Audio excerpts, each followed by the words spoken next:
নমস্কার দর্শক বন্ধুরা, বাংলা সিরিয়াল সমাচারে তোমাদের স্বাগত জানিয়ে অনুরাগের ছোঁয়ার আজকের পর্ব আমি শুরু করছি। গল্পের শুরুতেই দেখা যায় সূর্য বাচ্চাদের সাথে কানামাছি খেলছে। সূর্যের তো চোখ বাঁধা আছে। সূর্য বাচ্চাদেরকে ধরতে ধরতে ঠিক সেই মুহূর্তে দীপা চলে আসে আর দীপাকে ধরে ফেলে আর দীপাকে নিয়ে পড়ে যায়। সূর্য দীপার গায়ের উপরে পড়ে যায়। এটা দেখে তো রূপার খুব আনন্দ হয়। রূপা বলে এবার মা বাবার মিল হবে। আর ঠিক সেই মুহূর্তে সেখানে চলে আসে ইরা। ইরা এসে বলে, সূর্য তুমি কি জানো যে দীপান্বিতার এর আগে বিয়ে হয়ে গেছে? সূর্য তো এই কথাটা শুনে পুরো চমকে ওঠে। সূর্য দীপাকে প্রশ্ন করতে গেলে দেখে দীপা কাঁদছে। দীপার কান্নাকাটি দেখে সূর্য বলে, আচ্ছা ম্যাডাম, আপনি হঠাৎ করে এখানে চলে এসে এই সমস্ত কথাবার্তা কেন বলছেন? ইরা তখন বলে, কি ব্যাপার দীপা, আমি কি মিথ্যে কথা বলছি? তখন সেখানে চলে আসে লাবণ্য সেনগুপ্ত। এসে বলে, হ্যাঁ ইরা, তুমি মিথ্যে কথা বলছো। তখন ইরা তো পুরো ভয় পেয়ে যায়। মনে মনে ভাবতে থাকে যে এ কি, লাবণ্য সেনগুপ্ত এই সময় বাড়িতে? ইনি তো এই সময় লাবণ্যজে থাকেন। আমি তো ঠিক সেই সুযোগে এই বাড়িতে এসেছি। এখন তো উনি সবটা ঘেঁটে দেবেন। এবার আমি কি করি? ও মাই গড, আমার তো খুব ভুল হয়ে গেল। এই সমস্ত কথাই মনে মনে ভাবতে থাকে ইরা। ঠিক সেই মুহূর্তে জয় উর্মিরাও আসে। সাইড থেকে দেখছিল তারা তারা সামনে চলে আসে। জয় তখন বলে, হ্যাঁ তুমি তো মিথ্যে কথাই বলছো। আর ইরার ঠিক সামনে গিয়ে বলে, এই যে তুমি ছাদের নিচে আছো না, এই ছাদটা কিন্তু লাবণ্য সেনগুপ্তের জন্য জুটেছে। তো ওনাকে বেশি চটিও না, নাহলে এটাও মাথা থেকে চলে যাবে। আর এমন কিছু করো না, নাহলে কিন্তু উনি তোমাকে জেলেও পাঠিয়ে দিতে পারেন। এটা জানো তো তুমি? আর তখন জোরে জোরে জয় বলতে থাকে যে আপনি মিথ্যে কথা বলছেন, এরকম মিথ্যে কথা আপনি বলছেন কেন? সূর্য তখন বলে যে আপনি কি বলতে চাইছেন বলুন তো ম্যাম। তখন ইরা বলে, আসলে আমার একটা খারাপ অভ্যেস আছে। আমি আসলে সবাইকে একটু চমকে দিতে পছন্দ করি। তখন সূর্য বলে, আপনি হঠাৎ করে এরকম ইয়ার্কিটা করতেই বা যাবেন কেন? তখন এটা শুনে তো বাড়ির সবাই একটু অবাক হয়ে যায়। ম্যাম, আপনি তো অ্যাডমিনিস্ট্রেশনের একজন, আর দীপান্বিতা তো এখানে একজন স্টুডেন্ট। তো আপনি দীপান্বিতার জন্য, মানে একজন স্টুডেন্টের জন্য এইরকম কমেন্ট আপনি করবেনই বা কেন, তাও আবার আমার এই বাড়িতে এসে? এরকম প্রশ্ন করতে থাকে সূর্য ইরাকে। আপনি এরকম হাসি মজা কিভাবে বা করতে পারেন দীপার সাথে? সূর্য বলে। লাবণ্য তখন ব্যাপারটা ঘোরানোর জন্য বলে, উনি আমার সঙ্গে দেখা করতে এসেছেন। আসলে কলেজে কিছু জরুরি দরকার এসে পড়েছে, তো আমি ওনাকে বাড়িতে ডেকে নিয়েছি। লাবণ্য তখন ইরার কাছে গেলে ইরা বলতে থাকে, আসলে আমি যখনই কিছু বলতে যাই আর কি, লাবণ্য কষে এক চর মারে ইরার গালে। ইরা তখন বলে যে আপনি আমাকে মারলেন। জয় মানে লাবণ্য তখন আবারও মারতে গেলে জয় তখন আটকে নেয়। লাবণ্য বলে, তুমি একদম এগোবে না, ওর সাথে হিসেব আমাকে বুঝে নিতে দাও, কেউ আসবে না এখানে। লাবণ্য বলে, আরেকবার মারবো? কি করবে তুমি? আমাকে পুলিশে দেবে এর আগের মতো? আমিও তোমাকে পুলিশে দেব। কি ভাবছো তুমি আমার সেই ক্ষমতা নেই? তোমার উপর থেকে সব চার্জ কিন্তু আমি তুলে নিয়েছিলাম। এবার কিন্তু আমি তোমাকে ছাড়বও না আর বাঁচাবও না। দিয়ে জোরে করে চিৎকার করে ওঠে যে কি চাও তুমি? কি করতে চাও তুমি? আমার ছেলেকে আরও অসুস্থ করতে চাও? মানসিকভাবে আরও চাপ সৃষ্টি করতে চাও ওর উপরে? কি করতে চাও তুমি?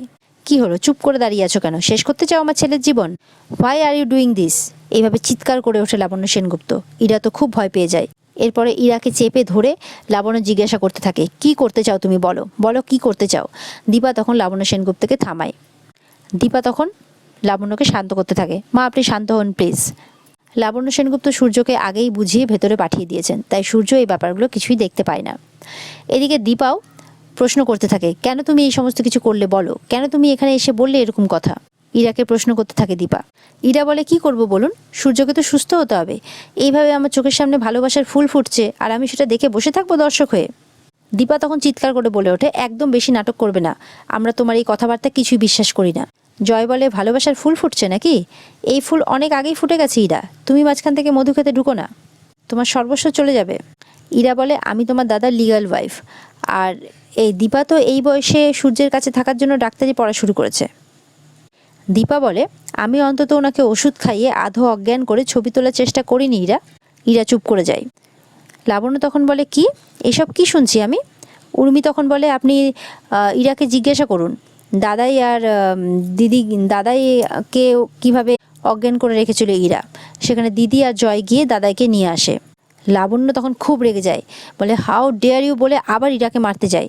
তখন উর্মি থামিয়ে নেয়। আর এদিকে ইরা বলে, বেশ করেছি, সূর্য আমার, ওকে চাওয়ার অধিকার আমার আছে। আমি ওনার ওয়াইফ। তখন জয় রেগে গিয়ে বলে, ইরা তুমি মায়ের মুখে মুখে তর্ক করছো? ইরাও তখন এটা সেটা বলতে থাকে, আর এই সমস্ত কথাবার্তা চলতেই থাকে। ইরা তখন লাবণ্যকে মা বললে লাবণ্য বলে, একদম চুপ, আমাকে তুমি লাবণ্য ম্যাডাম বলেই ডাকবে। তখন ইরা বলে, বেশ, আপনি তো বলছেন আমি নাকি ওনাকে মানসিক চাপ দিচ্ছি, আসলে চাপটা দিচ্ছেন আপনারা। এক্স ওয়াইফ এখানে পিজি হয়ে থাকছে, মেয়েরা অনাথ বাচ্চা হয়ে, উর্মি উৎপল সেজে আর জামাই সেফ সেজে। লাবণ্য তখন আবার জোরে করে বলে শাট আপ। তখন ইরা বলে সেট আপটা যখন এইভাবেই হয়েছে তাহলে আমিও তো এখানে থাকতে পারি, তাই না? লাবণ্য বলে না, তুমি পারো না, কারণ আমি তোমাকে বিশ্বাস করি না। আর তুমি সূর্যের জন্য গুলি খেয়েছো বলছো না, কিন্তু ওই গুলিটা কিন্তু তোমার জন্যই চলেছিল, তুমি এই কথাটা ভুলে যেও না। আর গুলিটা খেয়েছিলে বলে আজকে আশ্রয় পেয়েছো, বাইরের হাওয়া খাচ্ছ। আর দীপা বলে গুলি খেয়েছিলাম বলে আমার কাছ থেকে আমার ওয়াইফের অধিকারটা কেড়ে নেবে দীপা। এখন আবারও তেড়ে যায় ইরার দিকে, বলে জয় এক্ষুনি ওকে বের করো, না হলে আমি। দীপা তখন আবারও ব্যাপারটাকে সামলে নেয়। ভিক্টর জয় সবাই মিলে ইরাকে বের করে দেয়। ইরা বলে ঠিক আছে, আজ আমি চলে যাচ্ছি, তবে এটা ট্রেলার ছিল, আপনাদেরকে সময় দিলাম আমি যে নিজেদের ভুল শুধরে আপনি সূর্যের আসল ওয়াইফকে মেনে নিন। আমি কারোর ক্ষতি হোক এটা চাই না, তবে নিজের ক্ষতি হতে দেখে চুপ করে থাকবো এটাও আমি চাইবো না কখনো। এই বলে ইরা চলে যায়। এদিকে লাবণ্যকে সবাই বোঝাতে থাকে। দীপা বলে আর কিছুদিনের অপেক্ষা মা, আর কিছুটা অপেক্ষা, তারপর সব ঠিক হয়ে যাবে। এদিকে দেখা যায় সূর্য সোনার সাথে কথা বলছে। সূর্য বলে রূপা কোথায়? তখন সোনা বলে পাতামে তো ড্রয়িং ক্লাসে গেছে। সূর্য তখন বলে তুমি গেলে না? সোনা তখন বলে বাড়ি আমার না তোমার সঙ্গে টাইম স্পেন্ড করতে ইচ্ছে করছিল আর কি। সোনা তখন সূর্যকে বলে তুমি আমার সাথে ইকির মিকির খেলবে, চলো তাই খেলি। সূর্য খেলতে শুরু করে। সূর্য বলে না গো, এটা খুব বোরিং, আমি এটা খেলবো না। সোনা বলে তাহলে কি খেলবে? সূর্য বলে আমি জানি না গো, আমি ইকির মিকির খেলবো না, ভালো লাগছে না। সোনা বলে পুতুলের বিয়ে খেলবে? আমার একটা পুতুল আছে, আমি সুন্দর করে সাজিয়ে তার বিয়ে দেবো। সূর্য তখনও চুপ করে থাকে। সূর্য মনে মনে ভাবতে থাকে যে দীপান্বিতার বিয়ে হয়ে গিয়েছিল, আর সূর্যের মুখের সামনে বারবার করে দীপান্বিতার সিঁদুর পরার মুখের কথা ভাসতে থাকে। সোনা প্রশ্ন করতে থাকে বাড়ি তোমার কি হয়েছে বলো না। সূর্য চুপ করে থাকে আর মনে মনে একটাই জিনিস ভেবে যায়, সত্যি ওনার বিয়ে হয়ে গিয়েছিল। তখন সোনা স্ট্যাচুটা নিয়ে এসে সূর্যের হাতে দেয়, বলে যে এটা নিয়ে তুমি খেলবে। আর সূর্য একটাই কথা বলতে থাকে যে সত্যি কি দীপান্বিতার বিয়ে হয়ে গিয়েছিল সত্যি। এদিকে এই সমস্ত কিছু ভাবতে ভাবতে সূর্য ঘর থেকে বেরিয়ে যায়। আর এদিকে সোনা বলে তো আমার সাথে কথাও বললো না, বাবা চলে গেল। সোনার মনটা খারাপ হয়ে যায়। এদিকে সূর্যকে দেখে লাবণ্যরা আবার অভিনয় করতে থাকে। দীপাকে দেখে বলে তুমি আবার এখানে দাঁড়িয়ে আছো, আমি তোমাকে সহ্য করতে পারছি না, যাও যাও এখান থেকে। সূর্য তখন এসে বলে 1 মিনিট। সূর্য তখন বলে মা আমি দীপান্বিতার সাথে কিছু কথা বলতে চাই। এদিকে জয় উর্মি লাবণ্য সবাই তো খুব ভয় পেয়ে যায় যে এবার কি জিজ্ঞেস করবে সূর্য দীপাকে। দীপাও খুব চিন্তায় পড়ে যায়। সূর্য তখন দীপাকে বলে দীপান্বিতা, ইরা ম্যাডাম যেই কথাগুলো বললেন সেগুলো কি সত্যি? তোমার বিয়ে হয়ে গেছে? দীপা তো চুপ করে দাঁড়িয়ে থাকে। সূর্য তখন বলতে থাকে যে আমি তোমাকে দেখেছি, তোমার মাথায় সিঁদুর, তবে কোথায় কবে সেটা আমার মনে পড়ছে না। এটা শুনে তো বাড়ির সবাই একটু অবাক হয়ে যায়। দীপাও তাকিয়ে থাকে সূর্যের দিকে। সূর্য বলে তুমি কি সত্যি বিবাহিতা, বিয়ে হয়ে গেছে তোমার? লাবণ্য কিছু বুঝতে না পেরে সূর্যের কাকা কাকিমাকে বলে তোরা একটু দেখ না প্লিজ, যদি সামলাতে পারিস। তখন কাকাই বলে আচ্ছা দাঁড়াও দেখি কি হচ্ছে, কি বলছে, কি শুনে নি আগে। দীপা বলে সূর্য আমার মনে হয় তোমার কোথাও ভুল হচ্ছে। সূর্য বলে এত বড় ভুল হবে আমার? তুমি সত্যি কথা বলো প্লিজ, আমাকে সত্যি কথা বলো। সূর্য সমানে বলতে থাকে, তার মাকেও বলতে থাকে মা আমি স্পষ্ট দেখেছি ওনার স্মৃতিতে সিঁদুর, আমি ওনার বিবাহিত রূপ দেখেছি, এত বড় ভুল আমার হবে না। লাবণ্য বলে তুমি বোধহয় স্বপ্নে দেখেছো, কিন্তু সূর্য কিছুতেই মানতে নারাজ যে না মা আমি বাস্তবেই দেখেছি, আমার এত বড় ভুল হতে পারে না। এদিকে কাকিয়া দীপাকে বলে দীপা এক কাজ করো, তুমি সত্যিটা বলেই দাও। লাবণ্য সেনগুপ্ত যখন বলছে তখন তুমি সত্যিটা বলে দাও। সূর্য তখন বলে কাকিয়া তুমি কোন সত্যি কথা বলার কথা বলছো? দীপান্বিতা তখন লাবণ্যকে মা বলে ডেকে ওঠে। সূর্য তখন আরও প্রশ্ন করতে থাকে কেন মা, উনি তোমায় মা বলে কেন ডাকলেন? তোমরা ব্যাপারটা সবাই জানো, আমার কাছে কিছু লুকিয়ে যাচ্ছ। আর সূর্য সমানে জেদ করতে থাকে সত্যিটা জানার জন্য। সূর্য বলে তার মানে আমি একাই যে কিছু জানি না, কিন্তু তোমরা সবটা জানো। ওকে ওর পরিচয় কি তোমরা সবটা জানো আর আমার কাছ থেকে লুকিয়ে যাচ্ছ। সূর্য অস্বস্তি বোধ করতে থাকে, নিজের শরীর ভালো লাগে না সূর্যর, খালি বলতে থাকে যে প্লিজ তোরা আমাকে বল না, প্লিজ বোন বল, প্লিজ ভাই বল, ও কে? তার কাছে রিকোয়েস্ট করতে থাকে প্লিজ তুমি বলো কে, কে তুমি? দীপা তখন বলে দেয় যে আমি আপনার প্রাক্তন স্ত্রী। সূর্য তখন বলে কি কি বলছো তুমি এসব? কেন বলছো তুমি এসব? মা কাকাই ভাই ও এগুলো কি বলছে, কেন বলছে ও এগুলো যে ও আমার প্রাক্তন স্ত্রী? সূর্য তখন বলে আমি কলেজে পড়ি, আমার বিয়ে হয়ে গেছে, তোমরা কি বলছো? তোমাদের কারোর মাথা ঠিক নেই। লাবণ্য বলে ও যা বলছে একদম সত্যি কথা বলছে। তখন দীপা বলে ওঠে আমাদের সবার মাথা ঠিক আছে, আপনি একটু শান্ত হন। আমাদের বিয়ে হয়েছিল আর আমাদের 2টো সন্তান আছে, তার নাম সোনা রূপা। আপনি আমার কথাটা শুনুন একবার। এটা শুনে তো সূর্যের বাজ পড়ার মতো অবস্থা। সূর্য অবাক হয়ে তাকিয়ে থাকে। সমানে বলতে থাকে, না না এগুলো মিথ্যে, এগুলো হতে পারে না, তোমরা সবাই মিথ্যে কথা বলছো। দীপা বলে, এটাই সত্যি, একটা অ্যাক্সিডেন্টে আপনি আপনার স্মৃতিশক্তি হারিয়ে ফেলেছেন, এটাই সত্যি ডাক্তারবাবু, আপনি বিশ্বাস করুন। সূর্য কিছুতেই শুনতে রাজি হয় না। দীপা বলে, আমরা সবাই মিলে নাটক করছি যাতে আপনার স্মৃতিশক্তি ফেরানো যায়। সূর্য তাতেও মানতে রাজি হয় না।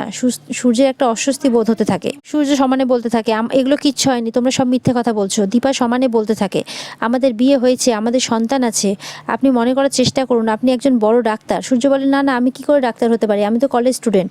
এই সমস্ত কথাবার্তা চলতেই থাকে। দীপা বলে, আচ্ছা বেশ, আপনাকে আমার কথা বিশ্বাস করতে হবে না, আপনি আপনার বাড়ির লোকের কথা লোককে জিজ্ঞাসা করুন। দীপা তখন বাড়ির লোককে রিকোয়েস্ট করতে থাকে, প্লিজ আপনারা বলুন। লাবণ্য তখন সূর্যকে বলে, তুমি একজন ডক্টর, ডক্টর সূর্য সেনগুপ্ত, একজন কার্ডিওলজিস্ট, দেশ বিদেশে তোমার প্রচুর খ্যাতি, তুমি কার্ডিওলজিস্ট ডক্টর সূর্য সেনগুপ্ত। দীপা বলে, এটাই সত্যি, আপনি ডাক্তার, আপনি আমার ডাক্তারবাবু। সূর্য বলে, আমি কার্ডিওলজিস্ট, আমি সার্জেন্ট, আমি তো স্টুডেন্ট, এইসব হতে পারে না, এগুলো সব মিথ্যে, এগুলো কোনোটা সত্যি নয়। বাড়ির লোক সবাই সূর্যের সামনে সত্যি কথাটা বলার চেষ্টা করে, সূর্যকে বলে, কিন্তু সূর্য কিছুতেই কারোর কথা বিশ্বাস করতে চায় না, কারণ তার তো কিছুই মনে নেই। সূর্য বলে, আমার কোনো স্মৃতি নেই, আমি এই সব কিছু ভুলে গেছি, এটা কি করে পসিবল। উর্মি তখন সূর্যকে সূর্য আর দীপার বিয়ের অ্যালবাম দেখায়। সূর্য দেখে খুব অবাক হয়ে যায়। উর্মিও তার নিজের সাজ ছেড়ে দিয়ে উর্মি রূপে সূর্যের সামনে আসে আর বলে, আমি জয়ের ওয়াইফ। সূর্য তখন এটাও দেখে অবাক হয়ে যায়, বলে, তুমি তো উৎপল। জয় বলে, না না না, উৎপল নয়, ও আমার ওয়াইফ। আর বলে যে, দীপ আমাদের সন্তান, তুই একটু মনে করার চেষ্টা কর দাদাই। সূর্য বলে, কি বলছিস ভাই, দীপ তো দিদি আর ছেলে। তখন উর্মি বলে, না দাদাই, দীপ আমাদের সন্তান, আমার আর তোমার ভাইয়ের সন্তান। সূর্য বলে, আর ওই বাচ্চাটা বীর। তখন তিস্তা বলে, বীর তোর সন্তান দাদাই, তোর ছেলে। সূর্য বলে, বীরও আমার সন্তান। আর দীপাকে বলে, তুমি সেই ঘোমটা টানা মহিলা না, যে দুটো মেয়ে হাজবেন্ড বাড়ি থেকে বার করে দিয়েছিল, এই সমস্ত কথা বলছিলে, তুমি সেই মেয়ে না? দীপা বলে, হ্যাঁ ডাক্তারবাবু, আমি সেই মেয়ে। লাবণ্য বলে, দীপার গায়ের রঙের সঙ্গে আমার কোনো সমস্যা নেই, আমি আর সেই মানুষটা নই। সূর্য এই সমস্ত কথা শুনে খুব অবাক হয়ে যায়।